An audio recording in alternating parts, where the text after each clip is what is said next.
नमस्कार. बरं आता लेकरून निघालंय लग्न करून. हो. कसं वाटतंय? बरं पण स्वाभाविक आहे, दुःख तर होणार. दुःख तर असतं पण बरं पण वाटतं ना, कारण आईची जबाबदारी संपते. हो, कारण ॲटलिस्ट कोणाची तरी दुसऱ्यांचे पण साथ लाभते. पण काय तिच्या बालपणाविषयी काय, कसा स्वभाव काय? भरपूर मस्तीखोर आणि खूपच म्हणजे मुलांपेक्षाही जास्ती धमाल करणारी अशी मुलगी होती. त्यामुळे सांभाळताना फार नाकीनवच झालं. हो ना. आणि मी सर्व्हिस करते त्यामुळे तरी मला जास्तीच त्रास झाला. असे काही चांगले पण गुणधर्म होते की म्हणजे एकदा असंच बहिणीकडे गेली होती, पोहायला गेली तिच्या भावंडांबरोबर मावस, आणि तिथे ही वरती बसलेली होती आणि हिला एक हात असा सरळ खाली जाताना दिसला म्हणून क्युरिओसिटी म्हणून हिने वरून उडी मारली तर ती मुलगी डुबली होती पूर्ण. आणि ही 13च वर्षाची होती आणि हिने तिला गळ्याजवळ हे करून बाहेर काढली वगैरे, घेऊन आली. मग त्या पूलवरती डॉक्टर होत्या, त्याने रिससेशन दिलं, मुलगी चांगली झाली वगैरे, छान झाली. मग तिचे आईवडील माझ्या बहिणीच्या घरी भेटायला आले तेव्हा ते अक्षरशः माझ्या पाया पडले आणि म्हणाले, अशा मुलीला तुम्ही जन्म दिलात म्हणून. तेव्हा मला खूप असं हे वाटलं. पण एरवी मला खूप वाईट वाटायचं की मी एकटी नाईटला सोडून जाते, माझ्या गावून घेऊन माझी मुलगी सोडते, कशी असेल सकाळी असं. मिस्टर पोहतात की नाही? शिकलाय तो, आता येतो त्याला पोहता. जस्ट रिसेंटलीच शिकलाय. आधी आधी पाण्यात पडला, सॉरी प्रेमात पडला, मग पोहायला शिकला.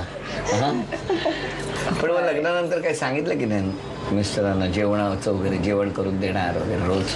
नाही, माझं आणि थोडं किचनचं जरा काय आमचं एवढं चांगलं जुळत नाही. पण माझ्या मिस्टरांचं आणि किचनचं फार चांगलं जुळतं. इनफॅक्ट मी त्यांना जेव्हा हो म्हणाले तेव्हा हे सांगितलेलं, तुम्हाला फक्त सकाळचा चहा दे, मी तुला नंतर ब्रेकफास्ट देईन. सासूबाई लक्षात आलं का? तुम्हाला लवकर उठून चहा करून ठेवावंच लागणार आहे. आंटीना सूट, आंटीना सूट. अरे पण आता काय रोज चहा, काय मुलाला काम पडू नये म्हणून शेवटी माऊली चहा करून ठेवणार, तो फक्त कपात भरणार आणि आणून देणार. पर्याय आहे का दुसरा?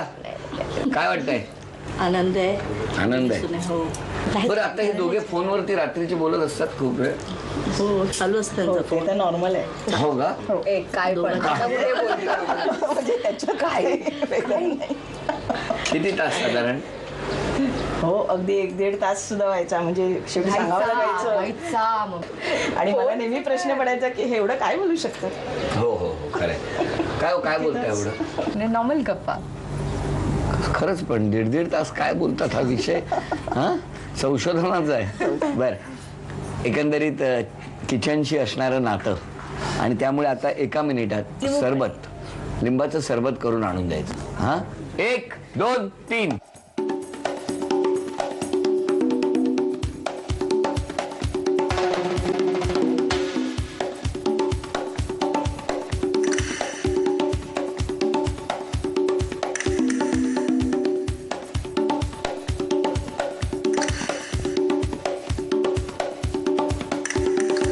दहा, 9, 8, 7, 6, 5, 4, 3, 2. आय हॅव नो क्लू हे कसं लागतंय.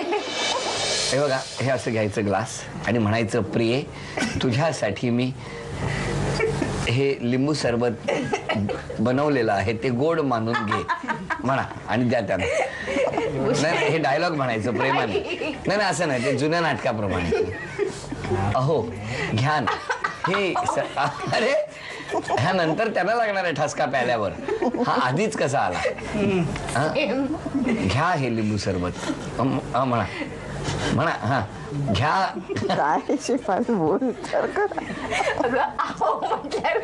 बरं, अहो नको, घ्या हे लिंबू सरबत म्हणा.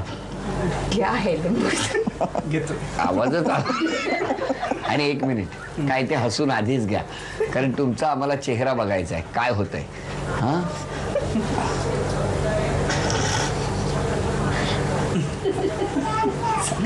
बोट टाकतो. हे काय होतं? साखर कमी होती ना. मग तो काय ऊस आहे का? काय आहे म्हणजे बोट? म्हणजे मला कळलंच नाही एकदम. ते टाकलं की गोड होतं. मग बघा मलाच लागेल फक्त गोड. तुम्हाला उरलेलं आयुष्य जे समोर येईल ते गोड मानून घ्यावं लागणार आहे हे आमच्या लक्षात आलेलं आहे. पण खूप छान, एवढ्या घाईघाईने हे लिंबू सरबत जे काय आपण बनवलं, एकंदरीत आपली तत्परता आम्हाला बघायची होती. पण आत गेल्यानंतर लिंबू कुठला इथूनच सुरुवात झाली होती. ते पाहता जे आहे ते यांनी गोड मानून घेतलं.